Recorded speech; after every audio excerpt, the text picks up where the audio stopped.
Mengingat malam ini masih masuk ke dalam momentum pulang mudik atau lebaran, izinkan Scary Things ikut ngasih THR buat para noise semua.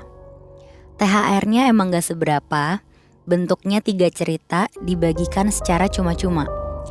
Cerita kalau ternyata di luar sana ada perjalanan-perjalanan yang gak semenyenangkan bayangannya. Dan semoga ini bisa menghibur dan menemani setiap perjalanan pulang kalian semua. Kalian pernah dengar nggak cerita tentang jalanan angker? Iya. Jalanan yang katanya banyak penampakan atau bahkan sering jadi tempat kejadian kecelakaan. Nah, gue nggak tahu lu pernah dengar nama daerah ini atau enggak, tapi gue berani jamin kalau ngomongin jalanan angker, daerah ini pasti jadi salah satu top tiernya sih. Nama daerahnya itu Cadas Pangeran. Nggak pernah Di dengar mana gua. tuh? Nah, jadi info aja ya dari apa yang gue dapet. Cadas Pangeran ini salah satu jalan nasional di daerah Sumedang, Jawa Barat. Sebenarnya jalanan ini tuh ngasih pemandangan yang cukup oke lah di sepanjang perjalanannya. Tapi ya tikungannya tajam, terus jalan naik turunnya tuh beneran curam banget. Udah gitu sebelahnya itu langsung jurang tinggi. Gak ada rumah warga dan penerangannya juga kurang lah. Jadi misal amit-amit mogok atau bahkan kecelakaan ya banyak yang gak tahu. Wow. Nah, yang bikin jalanan ini tambah serem itu udah banyak banget urban legend yang tumbuh dan berkembang di situ. Mulai dari katanya ada portal menuju alam lain, ada sosok 3 siluman, terus ada ular raksasa, sama penampakan perempuan dan kepala melayang kayak kuyang gitu. Dan selain beberapa urban legend yang barusan gue sebutin, ternyata masih ada lagi tuh yang jujur gue juga baru tahu nih pas dapat cerita ini. Itu tentang penampakan sosok-sosok para pekerja paksa zaman Belanda yang ternyata masih ada di situ. Oke. Apalagi Cadas Pangeran ini emang jadi salah satu bagian dari pembangunan jalan Dendels yang Anyer Panarukan Ya. pas di zaman itu. Nah, cerita ini gue dapat sebut aja namanya Sabit. Masih sama kayak topik malam ini. Cerita ini juga tentang jalan atau jalur angker. Tapi Sabit bukan orang yang kebetulan lewat daerah itu. Si Sabit ini malah jadi orang yang nekat tinggal di situ. Wow. Jadi intinya si Sabit ini ngebuka usaha tambal ban lah di salah satu sudut jalur Cadas Pangeran tanpa meduliin segala macam cerita urban legend di situ. Namanya juga orang butuh duit gitu kan. Nah, beberapa hari awal mulai ngebuka usahanya, dia tuh kesel banget karena kayak gak ada satupun kendaraan yang banyak yang lewat di situ itu mampir buat isi angin atau nambal ban di tempatnya dia. Sampai satu malam nih, ada yang dateng Moy. Tapi bukan motor atau mobil. Yang datang tuh malah ada laki-laki kurus banget sampai kelihatan tulangnya gitu. Wah. Perawakannya udah agak tua, terus gak keurus badannya. Bahkan pakaiannya juga udah gak keurus, kayak compang-camping dan semacam bawa cangkul gitu. Nah, ini posisinya jalanan tuh benar-benar tiba-tiba lagi sepi aja, gak kayak biasanya. Awalnya sosok ini bilang kalau dia minta uang, katanya buat makan. Gak dikasih lah sama Sabit. Dia langsung masuk aja ke dalam, ke bagian gubuk lah, buat selonjoran aja di dalam gitu. Tapi dari celah-celah tirai gitu, Sabit ngeliat sosok ini masih aja berdiri anteng di depan tambal bannya dia gitu. Sambil matanya si sosok ini itu tajam melotot ngelihat benar-benar persis ke arah Sabit dari celah-celah tirai. Sabit keluar lagi tuh nanya, mau apa lagi, kok belum pergi gitu kan. Nah, kali ini sosok ini kayak nggak ngeluarin suara apa-apa, cuman 2 jari tangannya kayak gerak ke arah mulut gitu, kayak ngasih tanda kalau dia minta rokok ke Sabit. Kayak minta sebat gitu. Sabit kesel banget sebenarnya. Ya gimana nggak kesel kan? Maksudnya dia aja selama ini tempat tambal bannya juga belum ada yang mampir, belum ada pemasukan. Nah, ini tiba-tiba tengah malam ada orang yang dia nggak kenal terus minta-minta dan maksa. Sama Sabit diusir lah. Ya karena emosi, Sabit ini akhirnya kayak mengumpat gitu, sampai keluar lah kata-kata kayak, pergi lu, nggak cuma lu doang yang susah, gue juga. Apa nggak terima? Gue nggak takut. Mau orang sini kek, mau enggak kek, nggak takut gue. Gitu. Sebenarnya nggak ada yang aneh beberapa saat setelah itu. Ya udahlah, karena nggak ada pelanggan, Sabit selonjoran aja di dalam gubuknya dia. Selonjoran, rebahan, ketiduran lah dia di malam itu. Tapi ternyata lu tahu nggak Boy? Di tengah tidurnya si Sabit ini, dia kebangun. Tiba-tiba dari luar tuh ada suara. suara laki-laki dan suara itu nggak asing. Si laki-laki ini bilang kalau dia mau nambal. Diintip lah dari sela-sela tirai sama Sabit. Nah kalau dari mukanya, Sabit tuh yakin itu tuh laki-laki yang tadi minta-minta, yang tadi maksa. Nah cuman kali ini si laki-laki ini bawa rombongan, Nat, Moy. Ada kali 10-an orang gitu. Nah di situ Sabit deg-degan tuh. Takutnya ya ucapan emosi dia tadi beneran bikin orang ini tersinggung, sampai dia bawa rombongan gitu kan. Keroyok ya. Sabit mulai gemeteran tuh di situ. Dia jawab dari dalam. Dia bilang, "Nambal apa, A? Mana kok motornya nggak ada, nggak kelihatan?" Malah dijawab dari luar, "Sini, A, bukan motor yang mau ditambal." Nah pelan-pelan Sabit berdiri buat ngintip keluar. Tapi ya masih jaga jarak itulah, takut kenapa-napa kan. Dia bukan takut dikeroyok, tapi dari cerita si Sabit, katanya sosok gerombolan laki-laki ini udah kayak dalam wujud yang gak sempurna gitu loh, Nat, Moy. Ada yang jari-jari tangannya tuh kebelah gitu kayak kepiting. Kebayang gak sih? Gila. Gara-gara kena cangkul gitu. Iya. Terus ada yang tengkoraknya tuh kelihatan. Ada yang gak punya kaki, makanya digendong sama yang lain. Bahkan laki-laki yang tadi ketemu Sabit ini saking kurusnya, itu kayak ususnya tuh keluar-keluar gitu. Dan udah hitam kayak membusuk gitu loh. Sosok yang laki-laki tadi itu tuh bilang, "Ini A yang mau ditambal." Katanya A gak takut. Sambil di setiap si rombongan ini itu tuh nunjuk bagian cacatnya masing-masing. Jadi kayak seakan-akan si sosok-sosok ini minta badan itu ditambal-tambal. Iya. Karena udah pada gak karuan kan badannya. Sabit nangis di situ karena nggak tahu mau ngapain saking takutnya. Makin dia nangis, makin aja tuh sosok-sosok yang di luar ini ketawa seneng gitu, kayak ngejek Sabit. Sambil mereka melengos aja tuh pergi, cabut dari sana. Pas udah dirasa jauh, Sabit pelan-pelan ngeberanin diri lah buat ngeluarin kepala dia ke arah luar buat ngintip. Dan tahu mereka nih pergi kemana? Kemana? Segerombolan laki-laki ini tuh pergi ke arah salah satu jurang yang gak ada pembatas jalannya. Sambil pada masih ketawa ngelambain tangannya gitu ke arah Sabit. Pada lompat bareng-bareng ke jurang. Gila kan? Itu baru pengalaman horor pertama si Sabit selama dia ngebuka tambal ban itu. Masih ada lagi, Nat, Moy. Sebenarnya Sabit ini mau udahan aja tuh, buat yaudah dia tutup aja lah tempat tambal bannya dia. Cuman ya balik lagi, alasan utamanya kan dia buka itu karena dia butuh duit.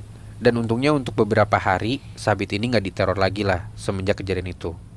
Udah mulai ada motor atau bahkan mobil dateng lah tiap hari buat tambal ban atau ngisi angin tempatnya dia. Sabit jadi makin semangat lah buat kerja di situ. Dia udah mulai ngelupain niatnya dia buat notop si kios ini. Tapi ternyata kondisi kayak gitu tuh gak bertahan lama. Baru juga mungkin sekitar sebulan setelah buka tambal ban ini, pas banget ada satu malam Jumat tengah malam sepi. Tambal bannya dia didatengin sama cewek. Nah aneh banget soalnya cewek ini gak bawa kendaraan, jalan kaki dan sendirian di tengah jalanan kayak gitu. Kalau kali ini Sabit gak takut, soalnya cewek ini tuh kayak ya cewek normal aja, biasa aja.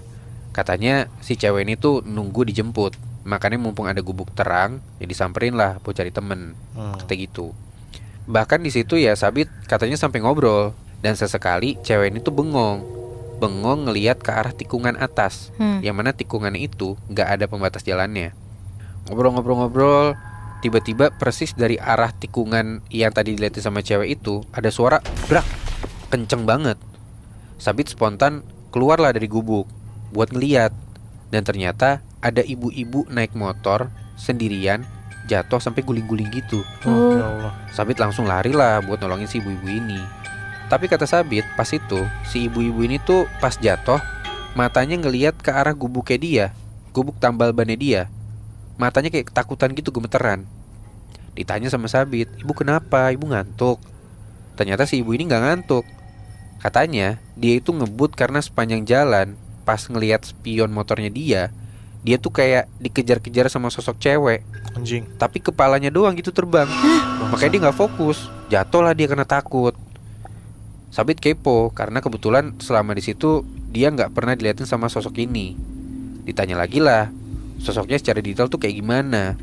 Dan ternyata sambil terus gemeteran, si ibu-ibu ini tuh pelan-pelan nunjuk ke arah gubuk tambal bannya Sabit, terus bilang, persis sama cewek yang tadi ada di gubuknya AA.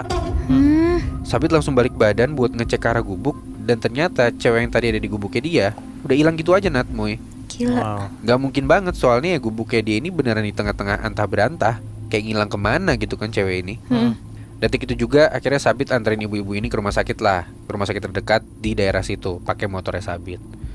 Secara posisi jadi rumah sakit terdekat itu ada di bagian bawah lah tambal bannya Sabit, jadi kayak ke bawah dulu gitu.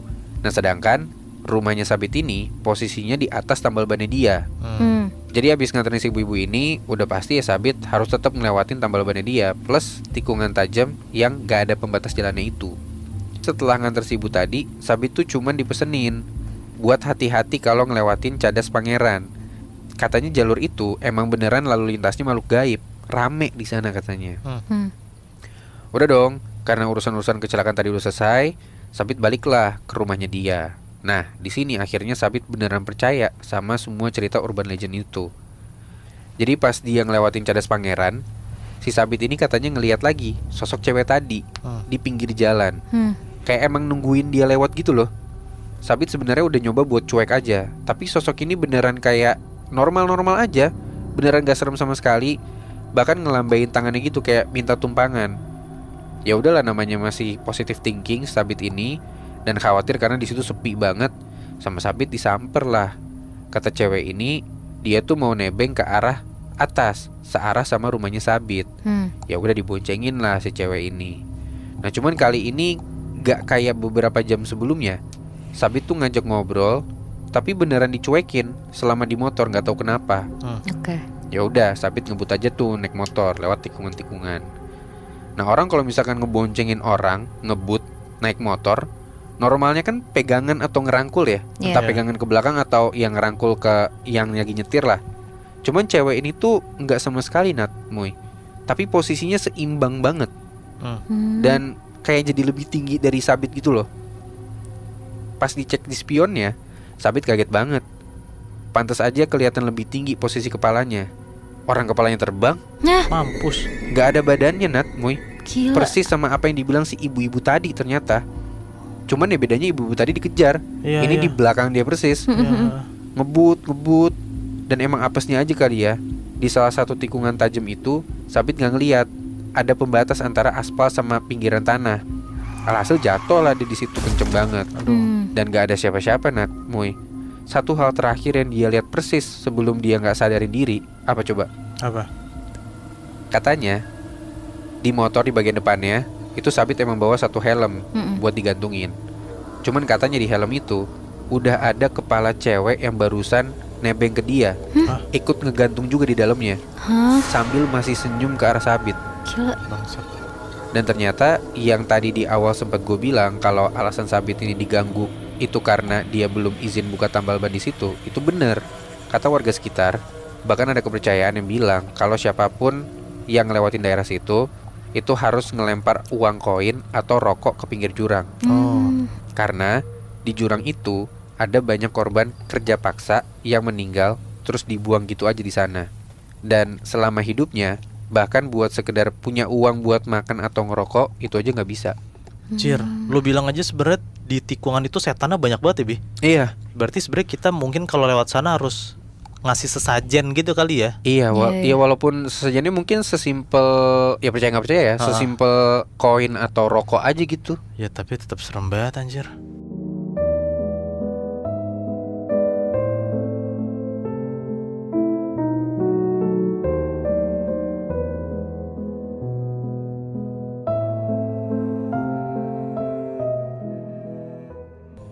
Binat, gue yakin kita semua pasti pernah lihat lah gimana cara nelayan nyari ikan di laut, atau bahkan kayak orang-orang naik perahu buat transportasi nyebrangin pulau gitu kan. Nah tapi kalau ada yang ngomongin laut, gue yakin ada satu hal yang kita belum tahu. Bahkan gue sendiri pun baru tahu setelah gue dapat cerita ini, yaitu tentang cerita hantu laut.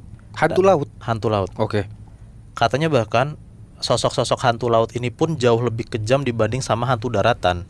Ini cerita tentang dua nelayan Jepara yang nyasar ke salah satu sudut Karimun Jawa, yang bahkan sampai sekarang nggak ada yang tahu letak tempatnya tuh di mana. Dan ini udah jadi kayak urban legend gitu di daerah sana. Jadi cerita ini dialamin sama dua nelayan Jepara, sebut aja namanya Isal sama Bayu. Bisa dibilang mereka tuh nelayan-nelayan junior lah. Intinya suatu hari si Isal ini ngide pengen nyari ikan sore-sore. Diajaklah temannya si Bayu ini. Harusnya di hari itu tuh emang gak ada jadwal buat ke laut, soalnya stok ikan yang didapat sebelumnya tuh udah rame, udah banyak gitu, dan udah bisa dibawa ke pasar. Jadi belum terlalu butuh banget lah ke laut lagi. Kalau misalnya mereka berdua mau izin ke orang tuanya, pasti dilarang. Makanya niat mereka nih sebenarnya akhirnya diem-diem tuh minjem perahu buat ke laut gitu. Sebenarnya di sini tuh Bayu masih agak kayak setengah hati gitu buat mengiyakan ajakannya si Isal. Karena sesimpel dia tuh takut, karena nggak ada nelayan senior yang pertama. Yang kedua, belum izin orang tua, takutnya kan kejadian yang nggak enak gitu loh. Nah tapi pas mereka dapat perahu, terus coba buat ke pesisir pantai, mereka kan cuma berdua ya. Katanya perahu yang di pinggir laut itu tuh kayak nggak berat gitu Nat, kayak enteng gitu. Nah kan orang-orang biasa kan kayak ngedorong perahunya buat masuk ke laut gitu kan. Nah ini masih anak kecil gitu, dia ngerasa kayak nggak berat. Pas mereka lagi ngedorong dan mereka ngeliat ke belakang, Bayu tuh ngeh, oh ternyata pantas aja enteng. Soalnya di sisi belakang perahu ada orang kulitnya hitam, badannya kayak kekar botak gitu, senyum sambil ngebantu ngedorong perahunya. Bayu ngerasa nggak aneh karena Bayu ngerasa juga kayak, oh dibantuin nih sama orang ini gitu. Walaupun orang ini nggak tahu siapa ya, mungkin bisa jadi dia tuh ABK gitu karena badannya gede kan. Udah tuh perahu udah makin ke tengah, Isal sama Bayu buru-buru naik ke atas perahunya, udah tuh makin ke dalam. Nah tapi pas Bayu nengok ke belakang, tau nggak Nat? Katanya si orang yang hitam itu masih ngedorong perahunya sambil senyum. Padahal ini tuh udah mau ke tengah perairan. Oh, Jadi Bayu tuh bisa ngelihat kalau sosok ini tuh lagi ngedorong badannya udah ke dalam air Nat. anjir. Ngedorong sampai lama-lama tiba-tiba ngilang aja ke tengah laut. Anjing, jadi kayak sisa kelihatan palanya doang di atas air. Iya, Tapi masih senyum. iya. Anjing. Gila kan? Nah gara-gara sosok ini Bayu tuh bengong ya sepanjang jalan. Diajak ngobrol sama Isal nggak jawab, diajak mancing ikan juga diem aja. Pokoknya beneran bengong doang Nat. Dan ternyata kalau lagi di atas perahu atau di tengah laut itu, kita tuh nggak boleh ngelamun. Karena kalau ngelamun katanya tuh gampang buat diganggu sama sosok laut atau sosok setan yang berlalu lalang di laut itu. Oke. Apalagi waktu pas maghrib. Ya ketahuan lah kalau maghrib kan setannya keluar semua gitu kan. Iya. Iya. Baru juga dibilang kayak gitu, anjir bener-bener tiba-tiba ada kayak angin kenceng banget. Dan dari kejauhan mereka dengar kayak ada suara klakson kapal bunyi 5 kali gitu Nat, kayak not not, pokoknya 5 kali lah gitu. Heeh. Kalau nggak salah ya, arti dari klakson yang banyak itu katanya ada kapal lain yang ngerasa curiga atau keganggu sama kapal yang di sekitar dia. Nah dengar kayak gitu, Isal sama Bayu langsung nunduk tuh, ngumpet ke dalam perahunya karena mereka takut ketahuan kan. Udah tuh, udah lama-lama nunduk sampai akhirnya udah nggak kedengeran klaksonnya. Si Isal ngintip nih, coba buat naikin kepalanya. Dan ternyata katanya pas Isal ngeliat ke atas, di beberapa sudut laut itu kelihatan banget ada kayak beberapa kapal gede, hitam, tua, gelap semua. Dan kapal itu tuh udah kayak nggak kepake gitu Nat. Tiba-tiba kedengeran orang teriak-teriak ngomong tolong gitu. Anjing, padahal tadi sebelum ngumpet gak ada ya? Iya. Nah Bayu tuh ikut naik tuh buat ngeliat kayak sumber suara tolong-tolong itu dari mana. Pas mereka lihat ternyata kapal kecil dia itu udah dikerubungin sama banyak kapal. Dan ternyata semua kapal-kapal hitam itu tuh kosong. Bahkan suara teriakan minta tolong barusan itu dari salah satu kapal di ujung sana, itu tuh ternyata kapal udah kebakaran Nat. Anjir. Di atasnya pun juga kelihatan banyak banget tiba-tiba ada orang ngelambai minta tolong. Gak sedikit juga si Isal sama Bayu ngeliat ada orang yang lompat dari atas kapal ke dalam laut. Anjir. Sampai tiba-tiba ada kayak suara dek gitu. Isal sama Bayu ngeliat jelas banget kalau di sebelah perahu mereka ada kayak sosok badan cowok hitam gede ngambang nyentuh badan perahunya. Dan tau gak, sosok itu ternyata mirip banget sama sosok yang ngebantuin mereka ngedorong perahunya. Wah, gila. Masih pakai pakaian lengkap seragam kapal, tapi sekujur badan si orang ini tuh udah kayak lebam, udah kayak orang udah meninggal beberapa hari lah. Wah. Di momen itu sebenarnya Isal sama Bayu tuh rada saling berdebat lah. Yang satu lagi ngisi diesel, yang satu lagi ngarahin buat cari arah pulang. Nah kebetulan soalnya mereka berdua tuh udah jauh dari pantai Jepara. Dan mereka belum ngisi diesel. Kalau misalnya arahnya salah, takutnya mereka berhenti di tengah laut kan. Iya. Yaudahlah mereka jalan dulu tuh pelan-pelan, gak tahu arahnya kemana sambil mikir. Bingung juga mau teriak minta tolong, nggak ada orang tengah laut gitu. Nggak tahu rezeki atau gimana Nat. Tapi sekilas mereka tuh ngeliat dari sudut depan sana mereka tuh ngeliat kayak ada cahaya lampu pemukiman gitu. Langsung tuh mereka seneng banget, mereka ngerasa kayak, oh udah mau nyampe ke daratan nih gitu. Pelan-pelan kapal mereka ngarah ke sana. Mereka juga mikir kayak, oh bisa jadi kita bisa isi bensin di situ gitu. Pas udah mau nyampe daratan, mereka ngeliat kayak banyak banget orang pada ngelambai-lambai gitu, kayak nyambut mereka buat suruh datang gitu. Nah mungkin karena kapal mereka juga asing di mata mereka, makanya kayak disambut lah sama orang-orang ini gitu. Makin ngedeket ke arah pesisir, lo tahu nggak ternyata tadi kan gue bilang dari jauh kan mereka ngeliat kayak ada lampu terang pemukiman gitu kan. Iya. Ternyata tuh cuman fata morgana doang, Bi. Pesisir pantai tuh beneran cuman kosong melompong, cuman ada pasir, pohon, sama tadi barisan orang yang masih ngelambai-lambain tangan ke arah Isal sama Bayu, tapi nggak gerak badannya, cuma lamba-lambain tangan doang. Isal sama Bayu sadar itu kayaknya hal yang aneh. Mereka mikir kayak, ini nih disambut atau malah disuruh cabut gitu kan. Iya. Nah untungnya Isal sama Bayu itu belum turun dari kapal. Nah kenapa untung? Ini yang sadar pertama kali tuh kata Isal. Jadi ternyata barisan orang yang udah berdiri dan tadi ngelambain tangan, secara sosok dan postur tuh ternyata kayak ada yang aneh. Pas Isal berdiri ke arah bagian depan perahunya, dia ingat banget orang-orang tadi itu tuh pada nggak punya alis, Bi. Di bagian antara hidung sama bibir pun juga kayak nggak ada lekukan gitu loh. Jadi kayak beda sama orang pada umumnya. Iya. Makin lama mereka saling tatap-tatapan. Barisan orang yang tadi tuh pelan-pelan pada kayak kegirangan. Mata mereka tuh kayak bulat sebulut-bulutnya, kayak nggak ada kulit penutup matanya gitu. Kayak nggak ada kelopaknya gitu. Iya, cuman buletan doang gitu, Nat. Mereka berdua langsung teriak lah, demit itu demit gitu. Pokoknya di hari itu chaos, mana bensin mereka udah mau habis. Kalau misalnya mau maksain balik, takutnya mati di tengah. Jadi Isal sama Bayu itu cuma teriak-teriak aja minta tolong, kayak siapa tahu ada orang yang denger gitu. Kondisi ketakutan, nggak bawa bekal makan ataupun minum. Pelan-pelan badan Isal sama Bayu tuh kayak bener-bener lemes, tiba-tiba brek. Mereka jatuh tuh di tengah kapalnya. Mereka cuma bisa tiduran lemes. Yang mereka rasain pun juga cuma lapar, aus, sama badannya tuh kayak kegoyang-goyang kena ombak. Yang diingat sama Bayu intinya, dia tuh kebangun pas udah terang. Kebangun gara-gara ada kayak suara rame bapak-bapak gitu sama suara mesin. Ternyata pas Bayu sama si Isal melek, udah ada beberapa orang yang masuk ke perahu mereka. Itu tuh bapak-bapak sama nelayan yang nyari-nyariin mereka. Dan mereka baru sadar kalau Isal sama Bayu itu udah 2 malam gak balik. Dicari gak ketemu-ketemu. Pas warga ngelihat ada perahu yang hilang, mereka sadar, oh mungkin bisa jadi perahu hilang ini karena dibawa sama Isal sama Bayu. Tapi tau gak, Bi, Nat, perahu Bayu yang ditemuin sama nelayan-nelayan ini, itu tuh udah di tengah laut aja. Posisinya tuh udah gak kayak terakhir yang mereka sadar. Mereka kan sadarnya mereka tuh lagi di pesisir pulau yang gak berpenghuni, yang mereka ngeliat ada orang ngelambain tangan itu kan. Iya. Nah ditanyalah sama warga kampung, kayak kemarin kemana aja Isal sama Bayu. Inget-inget lagi tuh kemana ya mereka. Tapi mereka kayak gak nemu kita kemana gitu loh. Bahkan setelah beberapa tahun kemudian, si Isal sama Bayu ini beneran nyari ikan. Terus mereka bener-bener keliling Jepara ke Pulau Karimun Jawa itu. Mereka tuh bener-bener gak nemu sama sekali, Bi, Nat. Pulau yang waktu itu mereka berhenti di tengah laut, dan mereka ngeliat ada orang ngelambain tangan. Sampai sekarang mereka pun gak sadar itu tuh di mana. Hah? Jadi mereka datang ke pulau gaib gitu, Moy, Iya, yang bener. gak pernah bisa ditemuin. Iya, dan posisinya tuh ada di daerah Pulau Karimun Jawa. Anjir, untung masih bisa balik ya. Untungnya sih.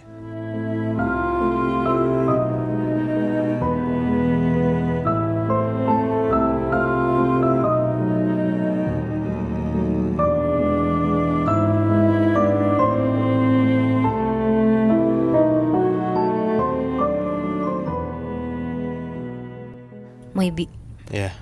cerita perjalanan panjang berikutnya ini kiriman dari salah satu pendengar Scary Things, namanya Yohan. Kejadian di cerita ini tuh terjadi sekitar tahun 2019 lalu. Pas banget Yohan dan beberapa temennya tuh lagi ngejalanin program KKN dan bertepatan di sekitar kaki Gunung Slamet. BTW Gunung Slamet ini kan dasarnya emang gede banget. Bahkan satu gunung ini aja tuh dikelilingin sama 5 kabupaten di Jawa Tengah. Dan dari beberapa kabupaten ini, kebetulan Yohan sama teman-temannya dapat base camp di Kabupaten Banyumas, tepatnya di daerah Baturaden. Sebenarnya kampus Yohan ini tuh emang bener-bener ngebebasin mahasiswanya buat milih tempat KKN-nya sendiri. Jadi sistemnya tuh semacam pitching proposal ke akademis kampus. Bahkan ada juga yang KKN-nya sampai ke Papua Flores dan tempat-tempat jauh lainnya. Yohan sama teman-temannya ini tuh kebetulan satu tongkrongan, dan semuanya tuh pengen KKN di tempat yang jauh-jauh. Nah, tapi karena satu dan lain hal, akhirnya mereka pilih daerah yang sekiranya masih terjangkau lah, gak jauh-jauh amat. Mereka cari-cari, akhirnya ada yang nyeletuk Gunung Slamet. Dan pas banget belum ada yang pernah ke sana. Akhirnya diajuin lah ke kampus. Udah tuh urusan-urusan administratif selesai, dan tugas berikutnya tuh mereka harus survei lokasi dan lingkungan sekitar di sana buat dicocokin sama proker yang bakal diadain. Dan kebetulan Yohan jadi salah satu tim yang harus survei ke sana ditemenin sama Putra. Mereka tuh bener-bener clueless sama tempat tujuan KKN-nya ini. Kalau tadi mereka akhirnya dapat lokasi di Baturaden, itu tuh karena mereka muter-muter ngelilingin beberapa kecamatan dulu, gak langsung ke daerah itu. Nah, di sini nih momen pertemuannya si Yohan, atau lebih tepatnya dia diarahin sama sesuatu buat ke salah satu desa di kecamatan Baturaden. Apa yang sebenarnya ngarahin mereka ke situ? Katanya Yohan sih dia diarahin sama sosok-sosok manusia kerdil di kaki Gunung Slamet. Di situ hari makin sore, tapi Yohan sama Putra tuh belum nemu lokasi yang cocok. Udah belum nemu, ditambah ada insiden nyasar, masuk-masuk ke hutan segala. Udah gitu selama di hutan HP mereka tuh gak ada sinyal sama sekali. Dan buat balik, mereka tuh lupa jalannya. Soalnya tadi tuh emang rutenya agak belok-belok. Di situ Yohan nyoba nenangin Putra, terus bilang kalau kita coba keliling hutan, siapa tahu ketemu orang atau keramaian. Jalan terus tuh mereka masuk ke hutan, ngebut karena lumayan takut ada hewan buas. Dan bener aja, tiba-tiba ada semacam anak kecil nyebrang gitu aja di jalanan hutan. Untung di situ Putra bisa ngerem motornya. Kalau enggak mungkin udah ketabrak aja tuh di situ si anak kecil itu. Sama Yohan akhirnya dipanggil-panggil sosoknya tuh. Tapi malah lari terus aja tuh masuk ke semak-semak. Dan seingat mereka sosoknya tuh emang kecilnya tuh kayak gak normal gitu. Paling di bawah 100 cm lah tingginya. Situ akhirnya Yohan sama Putra nyoba ngikutin arah lari sosok itu. Tapi mereka tuh gak berhasil ngejar sosok kerdil itu. Yohan di sini kebetulan dibonceng. Dan dia tuh sadar kalau setiap ngelewatin hutan, dia tuh ngeliat di beberapa sudut pohon atau rumput-rumput tinggi kayak muncul sekelibet kepala gitu, ngintip-ngintip. Abis itu kepala itu turun lagi. Kepalanya kecil kayak gak sempurna gitu, agak maju gitu struktur mukanya, sama giginya keluar dikit gitu kelihatan tajam. Tapi katanya di situ tuh Putra gak ngeliat apa-apa, jadi cuma Yohan yang ngeliat. Bahkan katanya Yohan, ada momen pas udah ngedeketin maghrib, dia nyoba jalan kaki keliling hutan. Di situ Yohan kayak ngeliat banyak banget tumpukan tanah aneh gitu, lumayan tinggi, terus kayak ada lubang-lubangnya, kayak sarang semut atau lebih gede dari itu. Dan banyak, gak cuma satu titik aja. Pas Yohan kepo buat ngeliat beberapa lubangnya, katanya di dalamnya tuh kayak ada bayang orang-orang kecil yang jalan gitu. Yohan tuh belum selesai ngintipnya gitu, dari jauh Putra tuh manggil dia kencang. Katanya Putra ngeliat ada pemukiman warga. Mau gak mau Yohan langsung cabut tuh di situ. Akhirnya dia nemuin jalan keluar dari hutan. Udah tuh, intinya hari pertama survei selesai, belum dapat lokasi, tapi seenggaknya Putra sama Yohan tuh udah nginget-nginget jalan lah, letak pemukiman yang maghrib tadi dia temuin. Rencananya besok pagi tuh mereka bakal datengin lagi. Soalnya katanya kalau dilihat secara lingkungan itu tuh pas banget buat jadi lokasi KKN mereka. Udah tuh, hari kedua survei, jalan lebih lancar dan jelas aja karena lokasi tujuannya tuh udah dapet, tinggal ketemu sama warga sekitar tuh akhirnya buat sekalian izin. Jadi di desa ini tuh pas banget di bagian paling atas ada rumah kayak villa gitu yang meskipun gak keurus tapi secara kondisi tuh masih bagus. Tapi gak tahu kenapa pas nyoba izin dan ngobrol ke sesepuh desa di sana, katanya rumah itu tuh gak boleh dipakai. Di situ si Putra tuh berusaha ngebujuk terus lah ke warga itu. Tapi tetap aja gak boleh. Bapak ini cuma bilang kalau misalnya survei keliling desa jangan sendirian, biar ditemenin lah sama si warga ini. Alasannya ya karena desanya luas dan deketan sama hutan, takut nyasar aja. Abis ketemu si bapak sesepuh desa ini, si Putra tuh masih kekeh nih, pengen ngusahain desa dan spesifik si villa itu buat jadi markas mereka. Di situ Yohan ngikut aja tuh. Dan akhirnya pas udah balik dari ngobrol, mumpung masih sore, mereka pengen nyamperin langsung villa tadi. Siapa tahu ketemu sama yang punya rumah kan buat dinego langsung. Dan sesampainya di villa itu, Yohan tuh baru ngeh kalau ternyata posisinya tuh bener-bener persis sama tempat di mana semalam mereka tuh nyasar. Tempat yang ada gundukan tanah berlobang banyak itu. Di situ Yohan nyoba tetap positive thinking. mereka nyoba buka gerbang villa yang kebetulan tuh gak dikunci. Jalan masuk, Putra manggil-manggil dari luar, tapi gak kelihatan ada orang sama sekali. Dan pas mau ngetok pintu rumah, ternyata pintunya tuh kedorong, gak kekunci. Masuklah diem-diem tuh mereka ke bangunan itu buat ngefotoin bangunannya dan dikirim ke teman-temannya. Di situ rumahnya tuh beneran bagus, propertinya masih lengkap, kayak rumah orang kaya di pelosok desa, tapi beneran gak ada tanda-tanda kehidupan. Bahkan foto keluarga aja tuh gak ada. Yang aneh tuh cuma satu, Yohan ngeliat banyak banget cetakan telapak kaki kecil gitu di beberapa sudut lantai. Kakinya tuh kayak kaki manusia, tapi kayak gak berjari 5 aja. Dan gilanya lagi, jejak kaki ini tuh gak cuma di lantai, tapi ada yang di tembok gitu ngiterin rumah, kayak beneran lari-lari di tembok juga. Iya. Di situ Putra yang ngeliat masih cuek aja. Dia malah bilang, itu paling akal-akalan warga sini aja biar gak ada yang pakai ini villa. Sampai tiba-tiba pas Yohan pisah sama Putra buat keliling ruangan, dari kejauhan Putra tuh manggil pelan, Han, itu anak kecil siapa? Yohan langsung nyamperin tuh. Dan ini bener-bener jelas di hadapan mereka. Kan pintu depan tuh sengaja dibuka. Mereka dari dalam rumah ngeliat ada sosok kayak badannya kecil atau cebol gitu, diri di depan gerbang villa ngeliatin Putra sama Yohan. Di hutan belakangnya tuh pelan-pelan juga keluar kepala-kepalanya yang persis sama sosoknya. Jadi dia tuh keluar dari rumput tinggi, lubang pohon, atau bahkan dari gundukan tanah. Sosoknya kayak gimana? Kalian tahu Harry Potter nggak? Di situ ada karakter Dobby kan? Iya. Itu persis kayak Dobby tuh. Oh.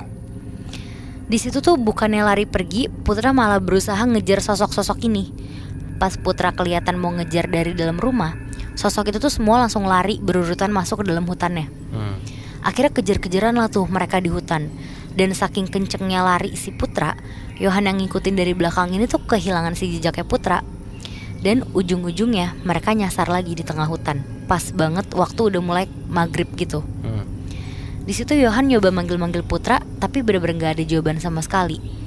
Akhirnya Yohan di situ keliling-keliling, dia ngelihat ada orang yang berdiri di tengah-tengah pohon. Dari posturnya, dia tuh yakin banget kalau itu tuh Putra. Akhirnya disamperin lah. Tapi di situ kondisinya Putra tuh cuma bengong, tatapannya kosong, terus ngelihat ke arah depan bagian atas. Sama Yohan akhirnya coba digoyang-goyangin lah badannya, ditampar-tampar biar sadar. Tapi Putra di situ nggak sadar-sadar. Terus pelan-pelan si Putra ini tuh ngomong lirih di depan Yohan. Dia bilang, Han, kayaknya kita emang jangan kesini deh. Terus gak lama angin tuh langsung kenceng banget. Abis itu nabrak lehernya Yohan dari belakang. Pas Yohan balik badan, katanya di hadapan mereka yang berdiri tinggi itu tuh bukan pohon, tapi orang-orang kerdil tadi. Saling nginjek satu sama lain jadi tinggi banget kayak panjat pinang. Pecah. Wow. Ada kali di situ tuh posisinya 5-6 meteran lah mereka masing-masing. Dan karena anginnya tiba-tiba kenceng, susunan orang kerdil ini tuh kayak goyang-goyang ke depan, ke belakang, terus sambil kayak senyum mau nimpa Yohan sama Putra. Ih, serem banget anjing. Pokoknya di detik itu juga Yohan langsung narik Putra yang tadinya kosong pandangannya tuh langsung buat lari bareng, sambil baca-baca doa. Dan untungnya mereka tuh masih dikasih jalan keluar. Yohan ngebawa si Putra dulu tuh ke rumah sesepuh desa tadi buat minta bantuan.